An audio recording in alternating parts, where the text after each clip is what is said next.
दोस्तों, दिल्ली के मुख्यमंत्री अरविंद केजरीवाल के वकील अभिषेक मनु सिंह भी ऐसा एक भी केस नहीं लड़े हैं जो अरविंद केजरीवाल को पूर्ण रूप से राहत दिला सके। सिंघवी केस तो लड़ते हैं, लेकिन वो केजरीवाल को अधर में ही लटका कर छोड़ देते हैं। ऐसा ही फिर हुआ है। अभिषेक मनु सिंघवी ने अरविंद केजरीवाल को जमानत तो दिलवा दी, लेकिन कोर्ट से रिहाई नहीं दिलवा पाए अभी तक।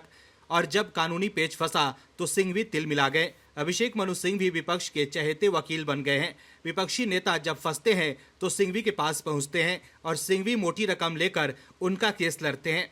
लेकिन अरविंद केजरीवाल को सुप्रीम कोर्ट से राहत मिलने के बाद जो हुआ है, उसके बाद सिंघवी की बेचैनी बढ़ गई है कि एक बार फिर उनकी लाख कोशिशों के बाद भी अरविंद केजरीवाल जेल से रिहा नहीं हो पाएंगे। क्या है खबर, बताते हैं आपको विस्तार से कि कैसे सिंघवी झल्ला गए हैं। दरअसल दिल्ली के मुख्यमंत्री और आम आदमी पार्टी के संयोजक अरविंद केजरीवाल को कथित शराब घोटाले से जुड़े प्रवर्तन निदेशालय के मामले में शुक्रवार 12 जुलाई 2024 को अंतरिम बेल मिल गई। लेकिन फिर भी अरविंद केजरीवाल जेल से बाहर नहीं आ पाएंगे, क्योंकि सीबीआई भी उन्हें गिरफ्तार कर चुकी है। ऐसे में सीबीआई के मामले में अरविंद केजरीवाल अभी जेल में ही रहेंगे।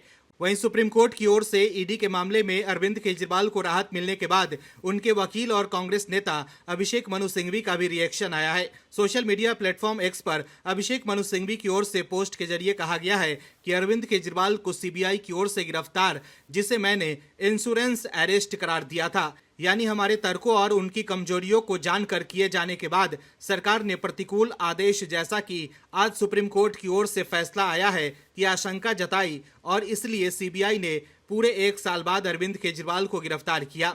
तो देखा आपने कैसे ईडी के मामले में राहत मिलने के बाद भी अरविंद केजरीवाल की रिहाई नहीं होने से सिंघवी झल्ला गए हैं। दरअसल अरविंद केजरीवाल पर दिल्ली शराब घोटाले से जुड़े मनी लॉन्ड्रिंग का आरोप है।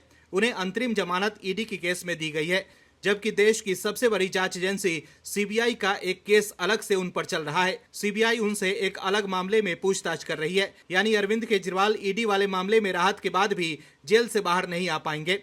वहीं राहत देने के बाद ही सर्वोच्च अदालत ने एक बार फिर अरविंद केजरीवाल के मुख्यमंत्री के तौर पर कामकाज करने पर रोक लगा दी है। कोर्ट ने कहा है कि जब तक अरविंद केजरीवाल अंतरिम जमानत पर हैं, वो मुख्यमंत्री दफ्तर या दिल्ली सचिवालय नहीं जा सकते हैं। इसके अलावा अरविंद केजरीवाल तब तक किसी फाइल पर हस्ताक्षर नहीं कर सकते हैं जब तक कि एलजी से मंजूरी लेने के लिए ऐसा करना आवश्यक न हो। एक अन्य शर्त के तहत अरविंद केजरीवाल मौजूदा केस में अपनी भूमिका को लेकर कोई बयान नहीं दे सकते हैं। सुप्रीम कोर्ट ने कहा है कि अरविंद केजरीवाल किसी गवाह से बात भी नहीं कर सकते हैं और न ही इस केस से जुड़े किसी आधिकारिक फाइल को देख सकते हैं।